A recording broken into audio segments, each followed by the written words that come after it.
Hello, ladies and gentlemen, and welcome to the Discriminating Gamer. You know, I recently got a life alert bracelet so that if I get a life, I'll be alerted.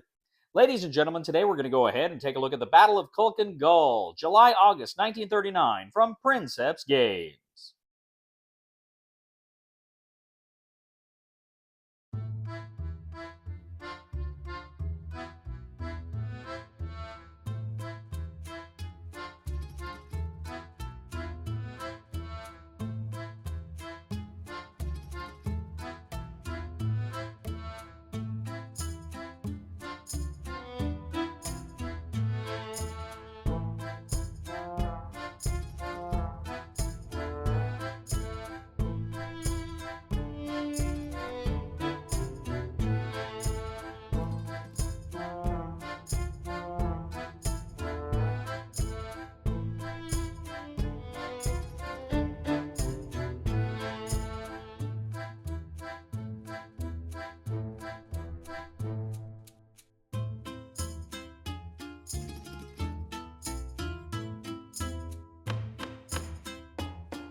Now, this game is very similar to Princeps Games' earlier title, Freezing Inferno, which dealt with the Soviet-Finnish War of November 1939.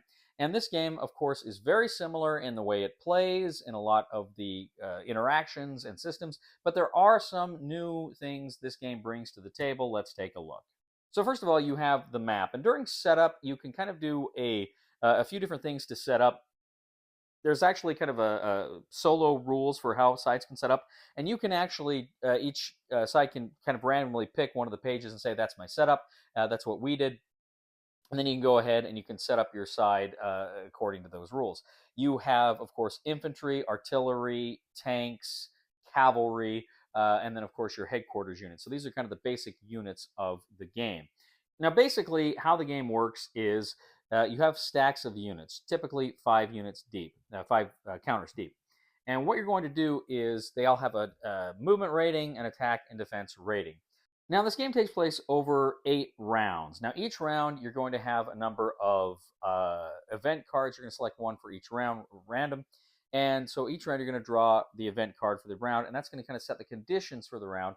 It may benefit or disadvantage one side or the other for that specific round. Next, you're going to go ahead and at the beginning of the round, you're going to have your air battle. Now, in Freezing Inferno, your air units were just regular units that you would move and attack with. Here you have more of an abstracted air battle. Essentially, you have an air supremacy board. You're going to look at how kind of what your strength is, both in fighters and bombers. And then you're going to essentially kind of have a battle for air superiority.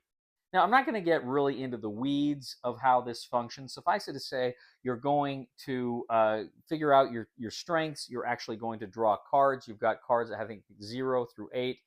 So you can play these cards and bluff with these cards over the course of the game. But you're going to play them and add that number. You then will have options to bring in more strength and play another card. And you're trying to get air superiority. And air superiority will allow you, of course, to do a few things. You can actually have these other face-down tokens. You can fulfill those, which give you more strength in a battle or other goodies. And then you can also attack the other player's kind of infrastructure, his ability to supply and reinforce himself, or you can attack his base to actually try to whittle down his air. They will have anti-aircraft guns that can fire back at you at that time. Now, the actual turn then on the land will take place with the counters moving and attacking. And you have the counters have movement points that show how far you can go. And then you also, again, have the attack or defense statistics. Now, how this works is in a battle, you're going to count up the number of counters. Now, a typical stack is 5 counters deep. You're going to go ahead and count the number of counters and add that to the attack rating on the top counter. And then the same thing the defender will do with the defense rating. So that gives you kind of your basic ratio. You're going to go ahead and find the column that ratio gives you. You're going to roll the dice, and then that will tell you if the attacker retreats, the defender retreats, or anything else that's going to happen. If they lose points, lose strength, anything will happen on that board there.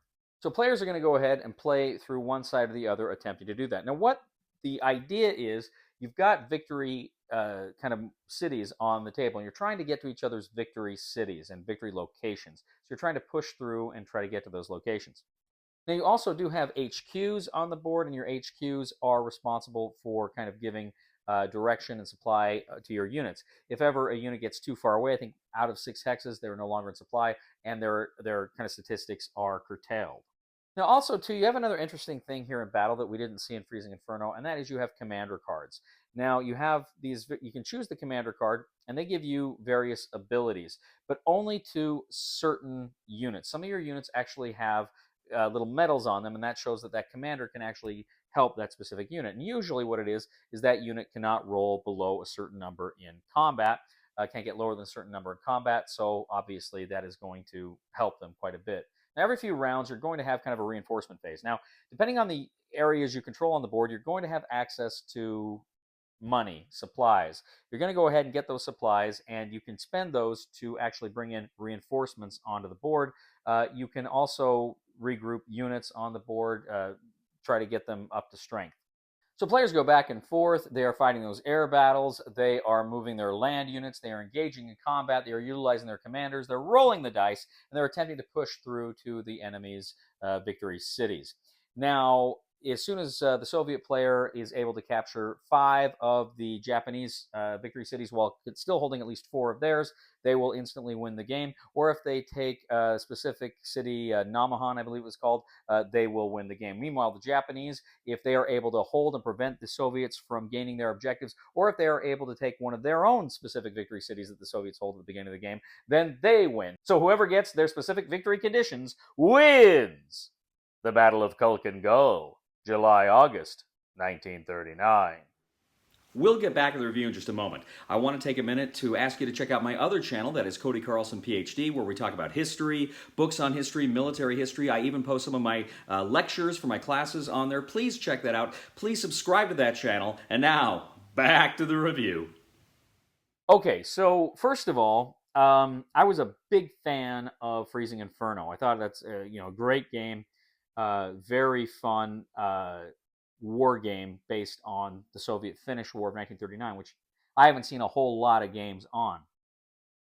And they thought they did it very well. I really liked the system that they created, where you've got the stacks of counters, and then you add the depth of the counters to their attack or defense value, and that's kind of giving you the factors for the board. I just fell in love with the system.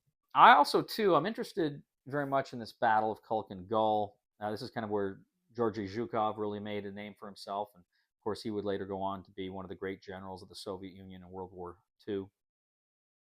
So it's a fascinating engagement, and it's a fascinating battle. I don't think I'd ever played a war game that dealt with this battle before, which is very interesting to me. I was very excited to play this game because, like I said, I was such a big fan of Freezing Inferno.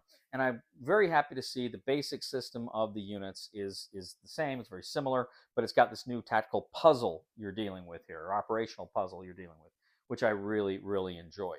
Now, I have to say, I have some criticisms here. The abstraction of air combat, I like the idea in theory. It's always, whenever you're making one of these kind of operational games where air power was present, you have to find something to do with the air power. And oftentimes it can be kind of clunky just using counters to represent air power, as I think it kind of was in Freezing Inferno, which I still liked, but it did feel a little clunky. So I like the idea of kind of an abstracted air battle here. However, I feel like the way this plays out, the abstracted air battle plays out here, just grinds the game to a halt. I feel like I'm really enjoying it with the maneuvers, then we get to the next turn, and we got to do the air battle again. And it felt like it was overly complicated, needlessly complex and fiddly, and I was not a fan of the abstracted air combat here. I like the idea of abstracted air combat.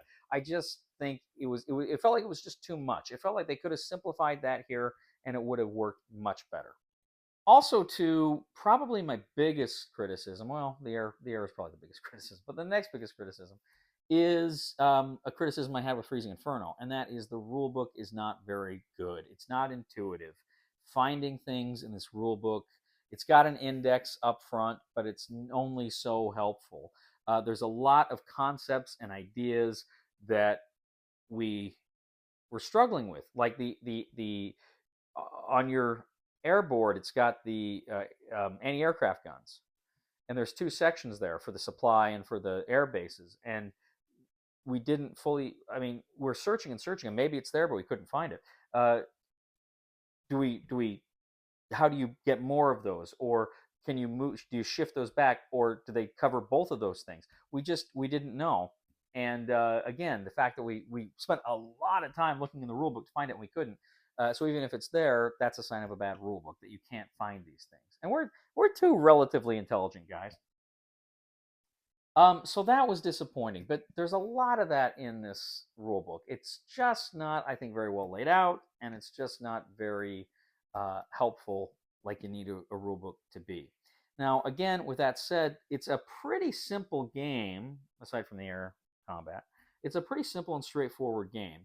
It's fun, it's engaging, it presents a great puzzle. How do you contain an army, or how do you push through an army?